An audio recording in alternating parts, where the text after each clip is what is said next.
Bonjour à tous, Parashat Korach, nous voyons comment Korach, avec toute sa bande, 250 Talmidei Chachamim, sortent contre Moshe Rabbeinu.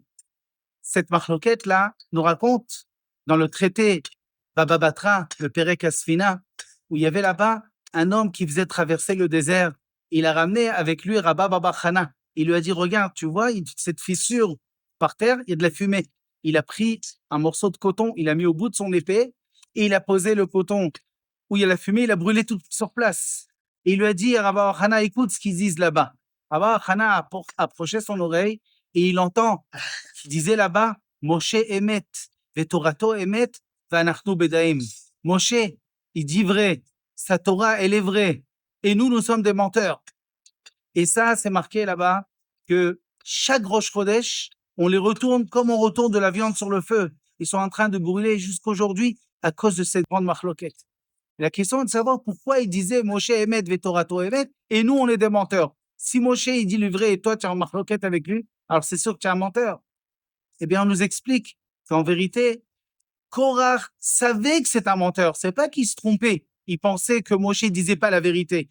Il savait que Moshe disait la vérité et quand même, il voulait faire la marloquette, il voulait faire la dispute. C'est la raison pour laquelle il a reçu cette punition.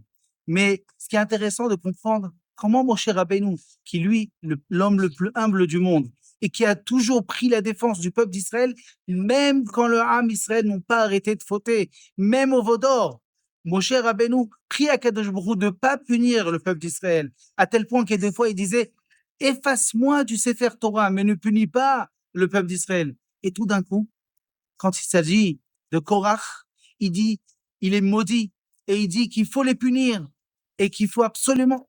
Qu'est-ce qui se passe? Moshe Rabbeinu a changé? Non, Chas v'Shalom, Moshe Rabbeinu a toujours été gentil.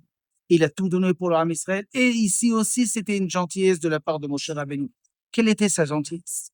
Eh bien, nous dit le Al-Shir HaKadosh et le Rabbeinu Bachye que Moshe Rabbeinu, ici, il a vu comme un médecin qui voit chez un homme une plaie qui se propage petit à petit et que si jamais on n'ampute pas le bras ou le pied, eh bien, ça va continuer à se propager jusqu'au cœur et là, chas v'shalom, la personne va mourir. Donc, pour son bien, il faut couper le bras. Pour son bien, il faut couper le pied. Moshe Rabbeinu, ici, il a vu des gens qui cherchent à faire des disputes pour faire des disputes. Comme nous avons compris que Korach savait qu'il mentait. Et si jamais ça va se propager, et comme il a déjà réussi à convaincre 250 Talmidei Chachamim, plus toute sa famille, il va continuer, chas v'shalom, la Torah de Moshe, la Torah d'Hachem, elle risque d'être reniée par le peuple d'Israël. Avant qu'il y ait une chose pareille, il faut couper. Il faut absolument les punir, il faut absolument les effacer pour ne pas que chas v'shalom, le peuple d'Israël, soit puni. Donc, encore une fois, Moshe Rabbeinu, ce qu'il a fait, c'était par gentillesse, par rachmanout, parce que Moshe Rabbeinu aimait son peuple. Shabbat Shalom.